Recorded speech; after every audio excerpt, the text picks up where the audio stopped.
नमस्कार दोस्तों, clear vision के यूट्यूब चैनल में आपका स्वागत है। आज मैं करंट अफेयर्स के नए क्वेश्चन लेके आई हूँ जिन्हें हम अभी डिस्कस करेंगे।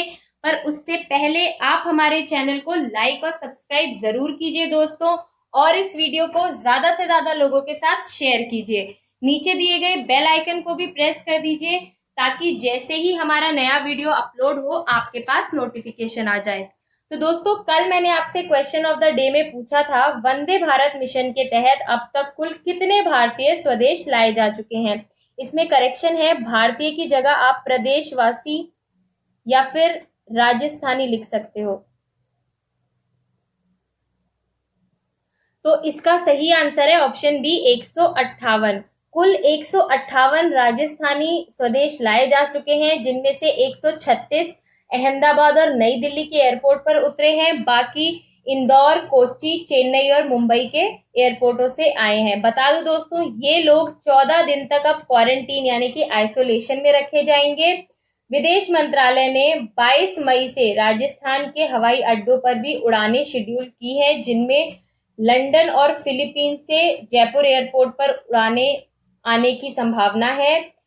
22 मई के बाद 25 मई, 27 मई से 1 जून तक जयपुर में उतरने वाले विमानों की भी शेड्यूलिंग की जा चुकी है, जिसमें कुल 1593 राजस्थानी वापस अपने प्रदेश में आ सकेंगे।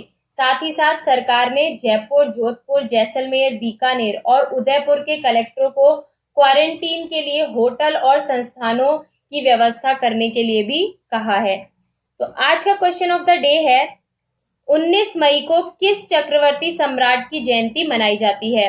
ऑप्शन है महाराणा प्रताप सिंह, सवाई मानसिंह, पृथ्वीराज चौहान, महाराजा सूरजमल। दोस्तों, आपको इसका आंसर कमेंट बॉक्स में देना है। मैं आपको इसका आंसर कल के वीडियो में बताऊंगी। तो चलिए स्टार्ट करते हैं आज के क्वेश्चन। पहला क्वेश्चन है, किस राज्य या केंद्र शासित प्रदेश में डोमिसाइल सर्टिफिकेट प्रक्रिया नियम 2020 के तहत प्रमाण पत्र जारी करने के आदेश दिए गए हैं। इसका सही आंसर है ऑप्शन सी, ए व बी दोनों, यानी कि जम्मू कश्मीर और लद्दाख।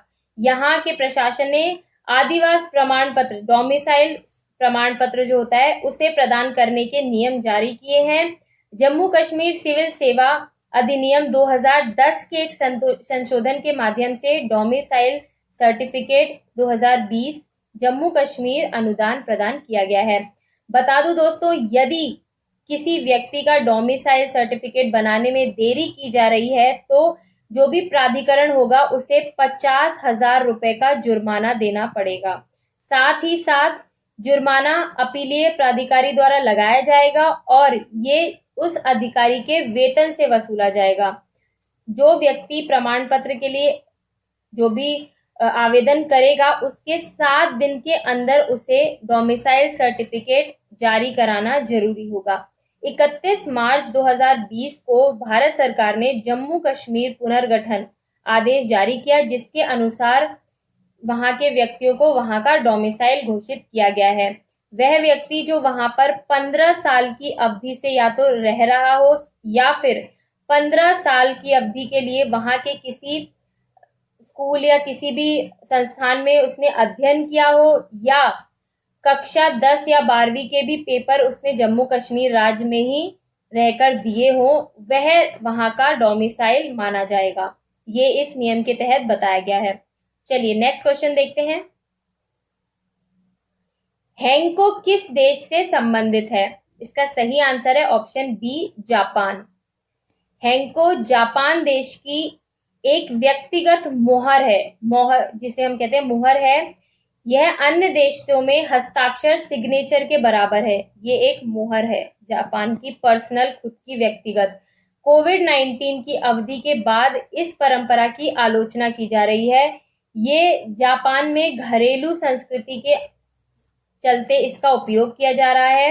ये परंपरा सदियों पुरानी है। ये जो हेंको मोहर है इसे सुरक्षा कारणों के चलते रोकने की अपील की गई है। हालांकि देश में इसकी काफी ज्यादा आलोचना भी की जा रही है। जापान में लेन देन के लिए हेंको स्टैंप जो है, मोहर को इंग्लिश में स्टैंप बोलते हैं, हेंको स्टैंप बहुत जरूरी है। इसके लिए कोई भी बैंक के जो भी दस्तावेज हैं या फिर सरकारी दस्तावेज हैं, यहाँ तक कि दैनिक गतिविधियों में भी हैंको मोहर बहुत ज्यादा अनिवार्य है। इस स्टैंप को शनिकु बोलते हैं। शनिकु नामक एक स्याही है, उसके द्वारा, ये एक स्याही का पैड है जिसके द्वारा इसे गीला किया जाता है। उस दस्तावेज पर जो निशान आता है इस मोहर को लगाने के बाद, उसे इंकान कहा जाता है। ये वो निशान है जो किसी भी दस्तावेज पर हैंको मोहर के बाद आता है।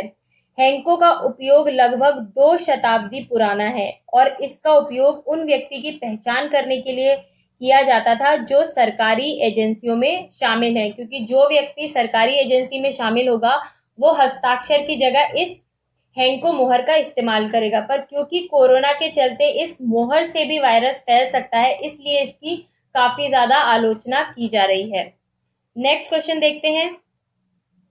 किस राज्य सरकार के द्वारा प्रवासी श्रमिकों के लिए जूते और चप्पल प्रदान करने के लिए चरण पादुका अभियान चलाया गया है? इसका सही आंसर है मध्य प्रदेश। मध्य प्रदेश राज्य से गुजरने वाले प्रवासी श्रमिकों के लिए चरण पादुका अभियान चलाया गया है। यह उनके दर्द को कम करने के लिए उन्हें जूते चप्पल प्रदान किए जा रहे हैं। इसे राज्य की पुलिस द्वारा चलाया जा रहा है। मध्य प्रदेश की जो पुलिस है वो इस अभियान को चला रही है। इस पहल को जनता का पूरा समर्थन मिला है दोस्तों। चप्पल प्रदान करके प्रवासी श्रमिकों को के दर्द को दूर किया जा रहा है। भारत सरकार प्रवासी श्रमिकों को उनके घर लौटने के लिए कई उपाय भी कर रही है। भारत सरकार ने आत्मनिर्भर भारत अभियान की घोषणा की है, जिसके तहत प्रवासी श्रमिकों को बड़े पैमाने पर कवर किया गया है। इस पहल के तहत श्रमिकों को 2 महीने का मुफ्त राशन भी दिया जाएगा, जिसमें 5 किलो अनाज दिया जाएगा व 1 किलो दाल दी जाएगी। 2 महीने तक सरकार ये मुफ्त प्रवासी श्रमिकों को प्रदान करेगी। साथ ही साथ one nation one ration card योजना भी जून 2020 में लागू की जाएगी। इसके तहत श्रमिकों के लिए राहत प्रदान की जाएगी और उनमें मदद मिलेगी। नेक्स्ट क्वेश्चन देखते हैं दोस्तों। हाल ही में किस क्रिकेट बोर्ड ने बॉल को चमकाने के लिए लार के इस्तेमाल पर रोक लगा दी है? तो इसका सही आंसर है ऑप्शन बी, अंतरराष्ट्रीय क्रिकेट कंट्रोल बोर्ड यानी कि आईसीसी क्रिकेट समिति है। आईसीसी ने गेंद को चमकाने के लिए लार का उपयोग पर प्रतिबंध लगा दिया है, क्योंकि कोरोना के चलते लार जो है उसके माध्यम से भी वायरस दूसरे लोगों तक फैल सकता है। इसके चलते इस पे रोक लगा दी गई है। बता दूं आईसीसी के अध्यक्ष हैं अनिल कुंबले, जो कि हमारे देश के हैं, भारत के। कोविड-19 के कारण इसे किया गया है। पूर्व भारतीय क्रिकेट खिलाड़ी हैं अनिल कुंबले, ये वर्तमान में आईसीसी के अध्यक्ष हैं। इन्होंने इस पर प्रतिबंध लगाया है। हालांकि समिति ने स्वेट यानी कि पसीने से बॉल को चमकाने पर प्रतिबंध नहीं लगाया है, सिर्फ लार पर प्रतिबंध लगाया है। इसके अलावा समिति ने प्रति पारी 2 से 3 डीआरएस जो कि समीक्षा होती थी, इसे भी बढ़ाने की सिफारिश की है। डीआरएस होता था जिसमें रिव्यू सिस्टम बोला जाता है, तो रिव्यू सिस्टम को भी बढ़ाने के लिए इस बोर्ड ने सिफारिश की है। बता दूं गेंद का स्विंग 3 कारकों से होता है। पहला तो यदि गेंद बहुत ज्यादा चमकती है, या फिर हवा की वजह से उसका स्विंग ज्यादा होता है, या फिर पिच जो कि जिसपे वो खेला जाता है उस पिच के कारण ही गेंद का स्विंग होता है। खिलाड़ी अगर इसे लार का उपयोग करता है तो ये बहुत ज्यादा चमकदार हो जाती है, जिससे बल्लेबाज को बॉल एकदम से दिखती नहीं है और उसके चलते वो आउट हो जाता है। इसलिए इसकी अनुमति दी गई है कि पसीने से आप बॉल को चमका सकते हैं पर लार से नहीं। साथ ही साथ बॉल टेम्परिंग को भी जो बॉल टेम्परिंग भी एक होती है जिसके जरिए बॉल को रगड़कर उसकी शेप के साथ खिलवाड़ किया जाता है, इसे भी वैलिड कर दिया गया है। नेक्स्ट क्वेश्चन देखते हैं। आम्फन चक्रवाती तूफान पहले भारत में कब आया था? तो इसका सही आंसर है दोस्तों ऑप्शन ए। 1999 में ये पहला महातूफान आया था। उस समय इसका नाम तय नहीं हुआ था। इंडिया मेटलर्जिकल डिपार्टमेंट यानी कि IMD ने बताया है कि पिछले 2 दशकों में ये दूसरा सुपर साइक्लोन है। ये एक बहुत ही भयंकर साइक्लोन आने वाला है। इसकी चेतावनी उड़ीसा और पश्चिम बंगाल के तट के जो क्षेत्र हैं उनमें दे दी गई है। एम्फान सुपर साइक्लोन की स्पीड लगभग 220 से लेकर 230 किलोमीटर प्रति आवर बताई जा रही है। इसकी ऊंचाई धरती से लगभग 15 किलोमीटर ऊपर रहेगी और ये लगभग 700 किलोमीटर का एरिया कवर कर सकता है। ये इसके साथ ही साथ इतनी ज्यादा स्पीड से हवाएं चलती हैं और समुद्र में इतना ज्यादा सैलाब आता है कि मिनटों में आसपास का जो क्षेत्र है, गांव है, वो तबाह हो सकते हैं। अम्फान तूफान 16 मई को बंगाल की खाड़ी में उठा था और 18 मई को ये सुपर साइक्लोन में तब्दील हो गया है।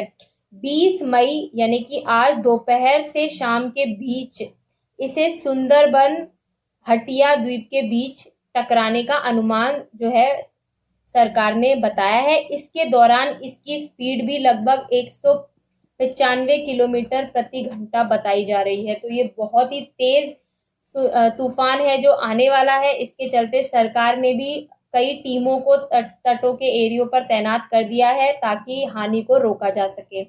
चलिए नेक्स्ट क्वेश्चन देखते हैं। PM ई विद्या के तहत ऑनलाइन शिक्षा को बढ़ावा देने के लिए कौन सी पहल को शामिल किया गया है? तो इसकी सही आंसर है दोस्तों ऑप्शन ए व बी दोनों। One nation one digital platform और one class one channel. PM Modi ने हाल ही में आत्मनिर्भर भारत अभियान की घोषणा की है, जिसके तहत 20 लाख करोड़ रुपए आवंटित किए गए। उसके बाद वित्त मंत्री ने सभी आवंटित की गई राशि को अलग अलग विभाजन करके अलग अलग क्षेत्रों के बारे में बताया है कि किस क्षेत्र में कितने पैसों को विभाजित किया गया है। शिक्षा के क्षेत्र में भारत निर्मल भारत अभियान के तहत कई पहलें लागू की जानी हैं। ये पहल शिक्षा क्षेत्र को बदल देगी। इसमें PM ई विद्या को लॉन्च किया गया है। ये ऑनलाइन शिक्षा को बढ़ावा देने के लिए किया गया है।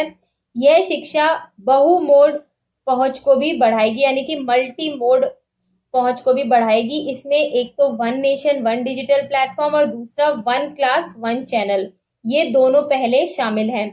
इन दो पहलों से सुनिश्चित होगा कि दूर के क्षेत्रों में भी छात्र जो स्टडी मटेरियल है वो प्राप्त कर सके। इस पहल से शिक्षा सामग्री की पहुंच में वृद्धि होगी, सुधार होगा, साथ ही साथ शिक्षा की क्वालिटी में भी मदद मिलेगी। बता दूं अब one nation one digital platform इसमें दीक्षा शामिल होगा, DIKSHA, ये इसमें शामिल होगा। ये एक प्रमुख डिजिटल बुनियादी ढांचा बनाया जाएगा जो स्कूली बच्चों को क्वालिटी के स्टडी मटेरियल प्रोवाइड कराएगा। ये one nation one digital platform और वन क्लास वन चैनल, ये 1 से लेकर 12 तक की सभी कक्षाओं के लिए गुणवत्ता शिक्षण सामग्री प्रदान की जाएगी। इसमें ऑनलाइन पाठ्यक्रम यानी सिलेबस मिलेगा। अलग अलग विकलांग लोगों के लिए अलग सामग्री, जिन्हें की Daisy digital assembly information system होता है, उसके तहत दिया जाएगा। और इस पहल से लगभग 25 करोड़ बच्चों को लाभ पहुंचाने की उम्मीद की जा रही है। यह पहल शिक्षक, छात्र और परिवारों को मनोवैज्ञानिक सहायता प्रदान करने के लिए भी किया गया है। इसमें परामर्श भी दिया जाएगा। परामर्श के लिए एक टीम प्रोवाइड की जाएगी। साथ ही साथ एक टोल फ्री हेल्पलाइन नंबर भी इसमें शुरू किया जाएगा, जिसमें कोई भी व्यक्ति अपनी कोई भी प्रॉब्लम इस नंबर पे डायल करके पूछ सकता है। उच्च शिक्षा में भी ई लर्निंग का विस्तार किया जाना है। देश में लगभग 100 विश्वविद्यालय ऑनलाइन पाठ्यक्रम शुरू करने वाले हैं। चलिए नेक्स्ट क्वेश्चन देखते हैं, जिससे ये बता देती हूँ, जिससे 7 करोड़ से भी अधिक कॉलेज के छात्रों को भी लाभ मिलेगा। चलिए नेक्स्ट क्वेश्चन देखते हैं। हाल ही में वुहान डायरी नामक पुस्तक किसने लिखी है? तो इसका सही आंसर है ऑप्शन सी, फांग फांग जो कि चीन की जानी मानी साहित्यकार हैं, इन्होंने वुहान डायरी नामक एक पुस्तक लिखी है। इस बुक को भारत में ईबुक फॉर्मेट में जारी कर दिया गया है, यानी कि ई बुक जो होती है ऑनलाइन बुक, ई बुक के फॉर्मेट में इसे जारी किया गया है भारत में। हापर नॉन फिक्शन द्वारा प्रकाशित इस किताब का ऑडियो 26 मई को जारी कर दिया जाएगा। डायरी की कहानी जर्मन और अंग्रेजी में छपने के बाद चीन में फैंग फैंग को इन्हें काफी ज्यादा प्रसिद्ध कर दिया गया है और इसके चलते इन्हें मौत की धमकियां भी मिलने लगी हैं। 15 भाषाओं में इस पुस्तक को अनुवादित किया जाएगा। टोटल 15 भाषाओं में इसको ट्रांसलेट किया जाएगा। 25 जनवरी 2020 को चीन सरकार ने वुहान में लॉकडाउन के बाद फांगफांग ने एक ऑनलाइन डायरी प्रकाशित करना शुरू किया था। उसके बाद के दिनों और हफ्तों में इस लेख ने रात दिन जो पोस्ट आई उसके चलते नागरिकों की आवाज उठाई। लेखक ने अलग के मनोवैज्ञानिक प्रभाव को भी दर्शाया है जो वुहान में लोगों ने सहा है। चलिए नेक्स्ट क्वेश्चन देखते हैं। हाल ही में किस कंपनी ने virtual reality startup next VR का अधिग्रहण कर लिया है? इसका सही आंसर है ऑप्शन बी, एप्पल। हाल ही में एप्पल ने वर्चुअल रियलिटी जो है स्टार्टअप नेक्स्ट वीआर, इसे $100 मिलियन में खरीद लिया है हाल ही में एप्पल ने।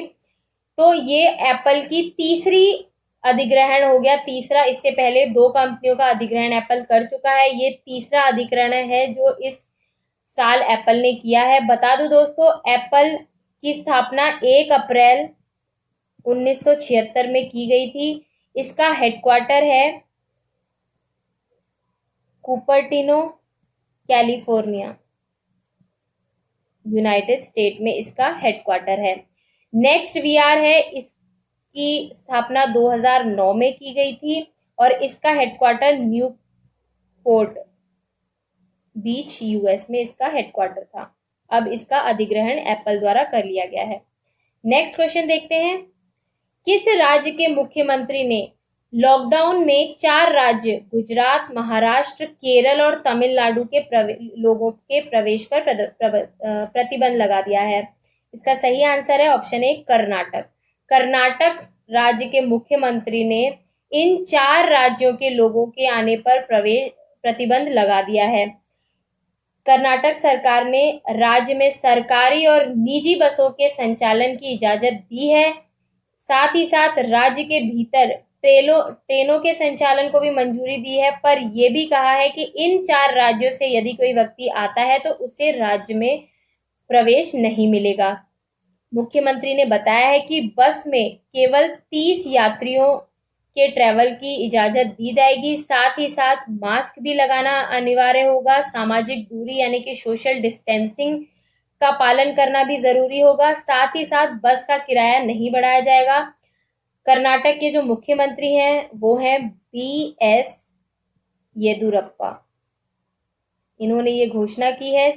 जो यहाँ के गवर्नर हैं कर्नाटक के, उनका नाम है वाजुभाई वाला, ये यहाँ के गवर्नर हैं।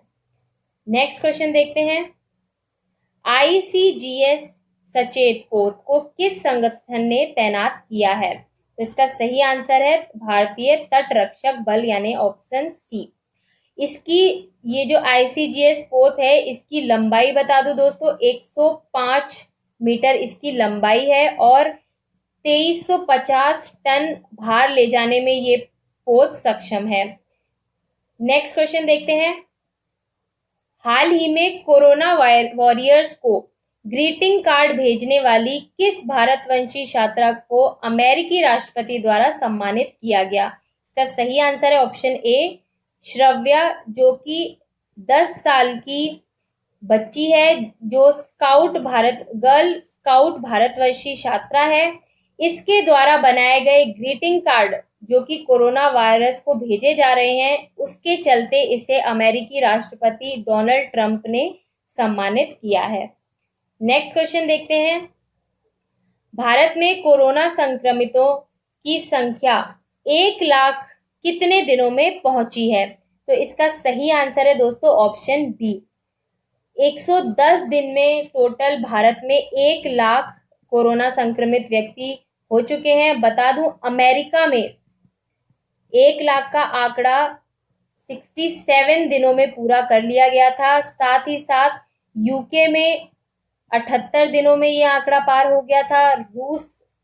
रशिया में ये आंकड़ा 91 दिनों में किया गया था और स्पेन में ये आंकड़ा 60 दिनों में पूरा किया गया था। तो ये भारत में ये जो दर है ये काफी ज्यादा हानिकारक मानी जा रही है। चीन, जहां संक्रमण की शुरुआत हुई थी, यहाँ पर 18 मई तक 84,000 से ज्यादा संक्रमण थे, जो कि भारत में अब 1 लाख पहुंच चुके हैं। नेक्स्ट क्वेश्चन देखते हैं। किस नदी पर चीन के बाद भारत ने भी सेना बढ़ा दी है? तो इसका सही आंसर है गालवन नदी, जो कि लद्दाख में बहती है। नया केंद्र शासित प्रदेश है जहां पे भारत और चीन के बीच तनाव फिर से बढ़ गया है।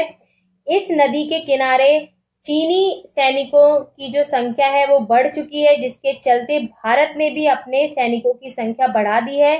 दोनों देशों के बीच विवाद काफी ज्यादा बढ़ गया है। इस बार चीन ने आरोप लगाया है कि तनाव भारत ने शुरू किया है। हालांकि हम ये मानते हैं कि लॉकडाउन जैसे हालात नहीं बनेंगे, पर 1962 की जंग के दौरान भी ये जो नदी वाला क्षेत्र है यहाँ पर जंग का प्रमुख केंद्र बनाया गया था और सीमा पर यह विवाद करीब 1 हफ्ते से चल रहा है, जिसमें सिक्किम के पास भी चीनी सैनिकों ने विवाद बढ़ाया था। तो सिक्किम, जो कि चीनी सीमा के पास है, वहां पर भी विवाद बढ़ रहा है, जिसके चलते भारत ने अब अपनी सेनाओं की संख्या वहां पे बढ़ा दी है।